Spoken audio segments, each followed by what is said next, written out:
Olá, boa tarde, que Deus abençoe. Eu estava aqui meditando na palavra de Deus e na vida cristã, né? Na vida dos servos de Deus.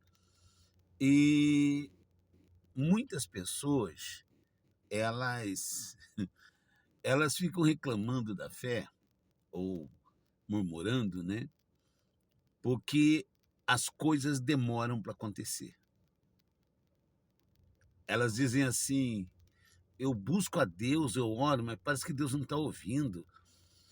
Será que eu fiz alguma coisa errada? O que que eu fiz tão errado assim?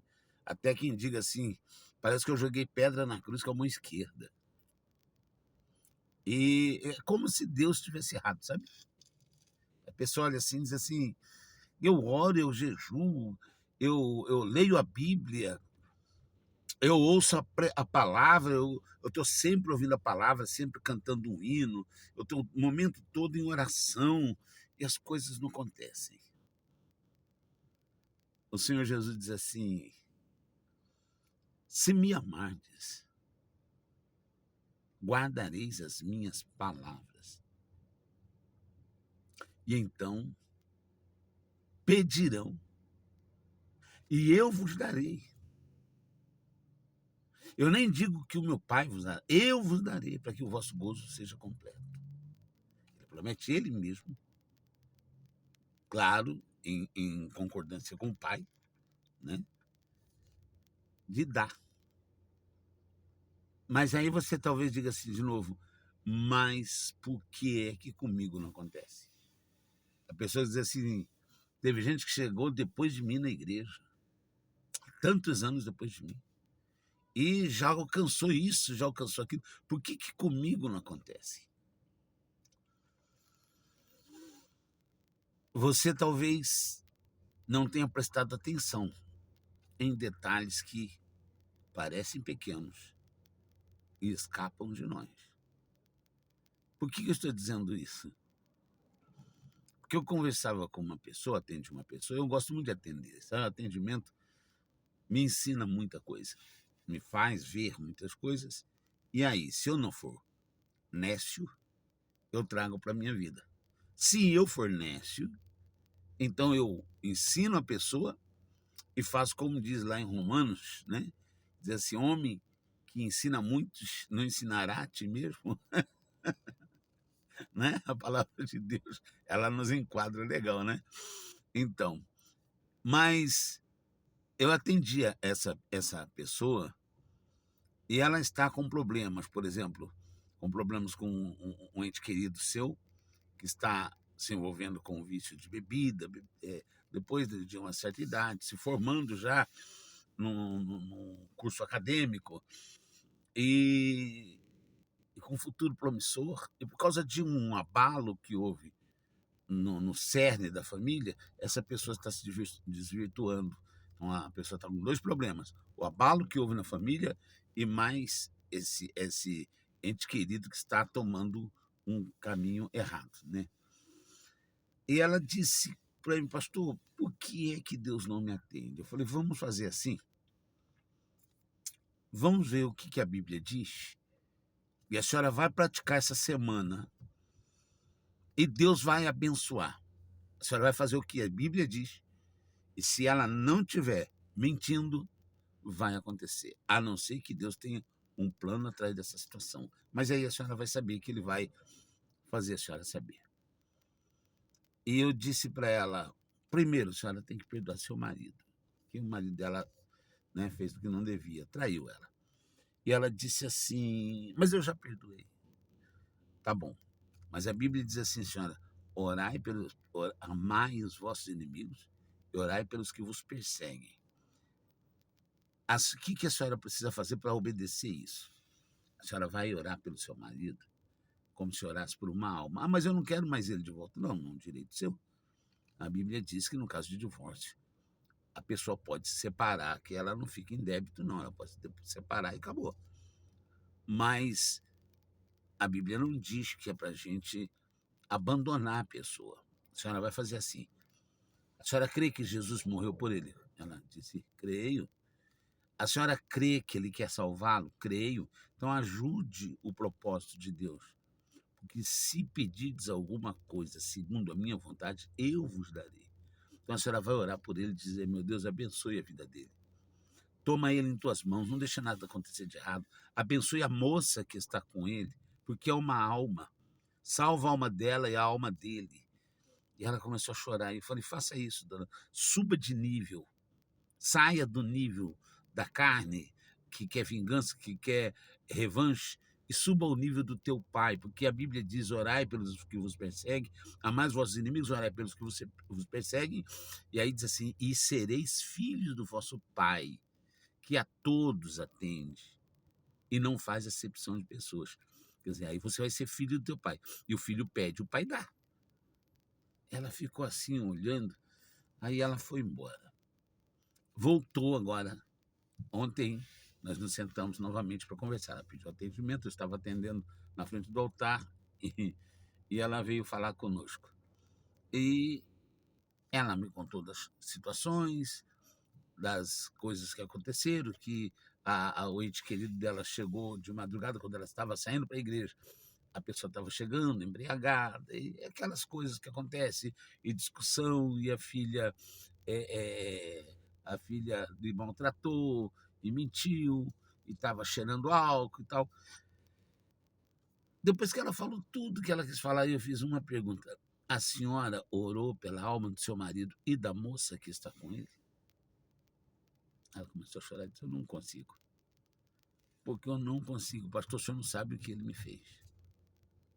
Aí eu lembrei ela: a senhora sabe como Jesus fez? Jesus disse assim: pai, perdoa-os porque não sabem o que fazem. Orou por quem meteu os pregos na mão dele, quem colocou uma esponja porca, podre, para ele beber, para quem deixou ele pendurado naquela cruz, depois de ter dado uma surra, sabe, a maior surra que alguém já tomou na história. Porque todos os pecados estavam sobre ele, ele apanhou por todos os nossos pecados. Você sabe, como que eu, às vezes, talvez eu esteja viajando, sabe? Não é no conhecimento, não, na imaginação, talvez. Ou porque quando Adão e Eva pecaram e viram que estavam nus, a Bíblia fala que Deus os vestiu com a pele, né? Não fala nem que foi pele de animal. Deus fez para eles uma veste de pele. Não diz que ele matou o animal em lugar nenhum. Eu não vi na Bíblia ainda escrito Deus matando o animal vestiu Adão e Eva. Eu não vi. Só vi fez uma roupa de pele. E aí eu vejo no Evangelho que no Antigo Testamento que tem passagens que fala do martírio de Jesus, diz assim: araram nas minhas costas. Você sabe quando passa o arado que tira a crosta da terra? E no Evangelho diz que ele foi massacrado, né? Aí eu me lembrei daquele filme do Mel Gibson, né? Que o chicote pega e arranca a pele do Senhor Jesus. Pois é.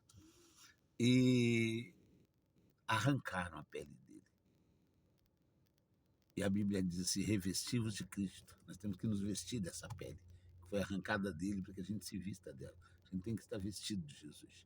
Assim como Adão e Eva foram revestidos, né, lá no paraíso, quem sabe com que pele foi, né? Porque Deus é atemporal. Deus não é dominado pelo tempo. Mas, voltando à nossa conversa.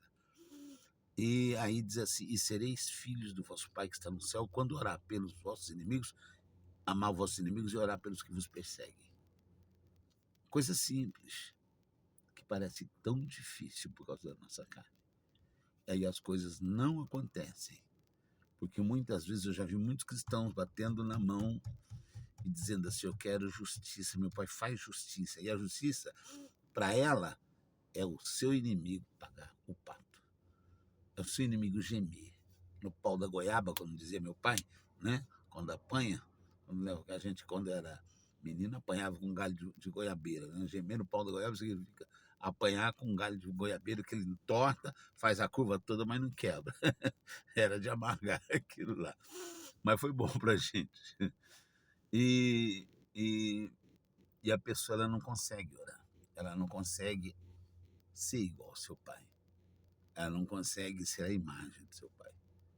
mas ela quer que as coisas dela resolvam rápido. Ela quer pedir e receber. Só que Deus pede, ela não quer dar. Ela não quer fazer o que Deus manda. E se a gente obedecer a palavra, a gente é amigo dela. E sendo amigo da palavra, ela vai fazer tudo. Seja amigo da palavra. Observe ela e obedeça, tá bom? Deixa eu fazer uma oração por você, por nós. Senhor nosso Deus e nosso Pai, são segredos tão claros que nem chegam a ser segredos. São coisas tão claras, reveladas, e nós, meu Pai, por causa da nossa carnalidade, dificuldade em entender ou atender ao que o Senhor pede, nós amarramos nossa própria vida. Porque se nós, a tua palavra mesmo diz, se o Senhor tão somente se agradar de nós, comeremos essa nação, destruiremos essa nação como se fossem pão.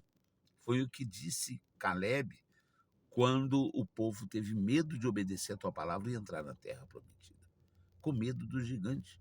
E diziam, o Senhor nos trouxe aqui para nos entregar na mão dos nossos inimigos, como se o Senhor não fosse digno da honra que é. E nós muitas vezes, meu Pai, aliás, quase sempre, colocamos o nosso querer na frente do teu. E aí dá tudo errado. Então, meu Pai, nos dá entendimento. Por favor, nos revela a tua palavra. Para essa pessoa que está ouvindo e para mim também, não me deixe andar às cegas nem a essas pessoas. Mas nos ajuda, meu Pai, e nos abençoe e nos dê um coração novo. Um coração novo, um espírito inabalável. Coloque anjos à porta dos nossos lábios para que nós venhamos a abençoar e não amaldiçoar, como o Senhor disse, eis aí vos dou autoridade para abençoar. Cuideis que para abençoar e para amaldiçoar. Cuideis que não amaldiçoeis. Nós temos que vigiar, meu Pai, a nossa boca nos ajuda, porque nós somos tão frágeis, tão suscetíveis, meu Deus, à vingança, à revanche. Então nos abençoe e abençoe a todos que oram conosco. Cura os enfermos, abre as portas, meu Pai, para os que estão desempregados e abençoe em nome de Jesus. Amém. Graças a Deus. Amém? Que Deus te abençoe. Que Deus abençoe a tua vida e te ensine essas coisas maravilhosas da palavra de Deus. A palavra quer te abençoar. A palavra é Jesus. Mas tem que ser do jeito que Ele quer, não do jeito que nós queremos, tá bom? Dá um Google aí, Igreja Universal do Reino de Deus, endereços, e põe a cidade que você mora, vai dar a igreja mais perto para você. Tá? Ou então entra no Pastores Online, www.Pastores Online Universal. Tem agora um amigo meu, irmão meu, um pastor, um desses que vieram, como eu, do nada, da miséria, do sofrimento, da dor, e Deus colocou em nós a sua glória, o seu espírito, para que a gente possa te ajudar, tá? Entre em contato agora, Pastores Online, tá bom? Deus te abençoe, um abraço, fica com Deus.